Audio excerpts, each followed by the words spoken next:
सत्संगत जी, प्यार से बोलना जी, धन निरंकार जी। आशा करती हूँ आप सभी संत महापुरुष माता जी की कृपा से बहुत अच्छे होंगे। आप सभी का एक बार फिर से स्वागत है आपके अपने ही चैनल पर। आज का विषय है परमात्मा की लाठी। सत्संगत जी, चैनल पर पहली बार आए हैं तो लाइक शेयर सब्सक्राइब करना ना भूले।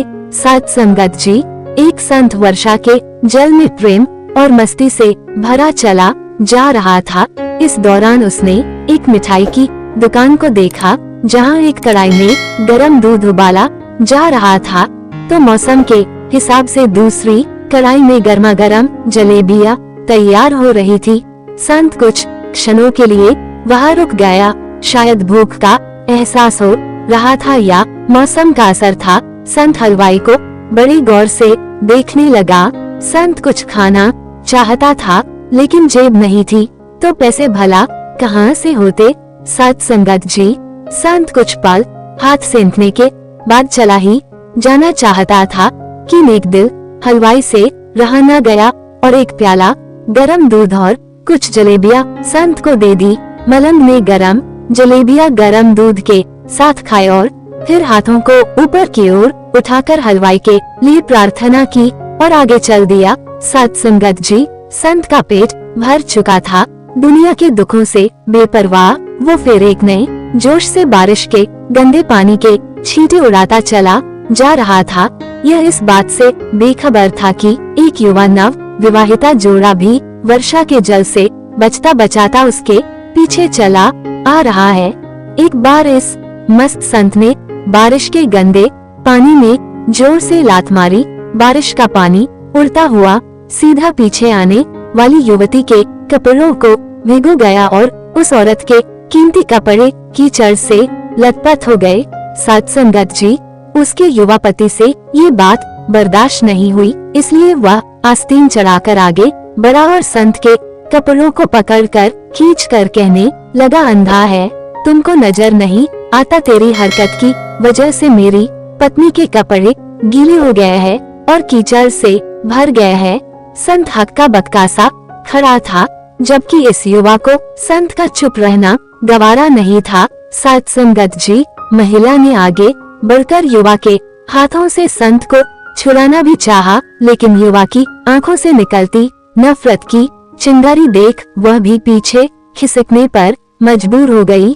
राह चलते राहगीर भी उदासीनता से ये सब दृश्य देख रहे थे, लेकिन युवा के गुस्से को देखकर किसी में इतनी हिम्मत नहीं हुई कि उसे रोक पाते और आखिर जवानी के नशे में चूर इस युवक ने एक जोरदार थप्पड़ संत के चेहरे पर जड़ दिया। बुरा मलंग थप्पड़ की ताब न झेलता हुआ लखड़ाता हुआ कीचड़ में जा गिरा। युवक ने जब संत को नीचे गिरता देखा तो मुस्कुराते हुए वहां से चल दिया।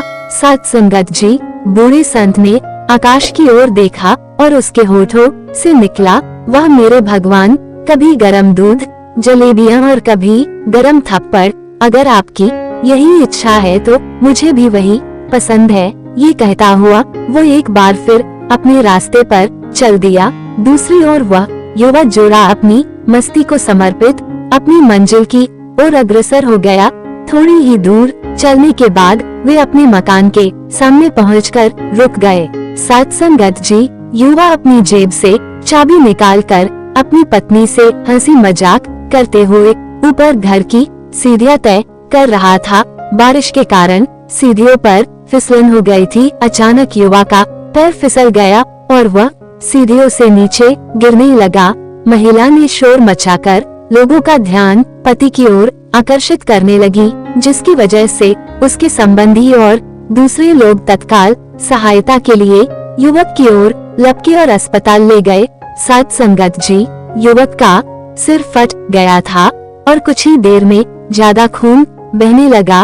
लोगों ने दूर से आते संत को देखा तो आपस में कानाफूसी होने लगी कि निश्चित रूप से इस संत ने थप्पड़ खाकर युवा को श्राप दिया है, तभी उसे चोट लगी। दूसरे युवकों ने ये बात सुनकर संत को घेर लिया।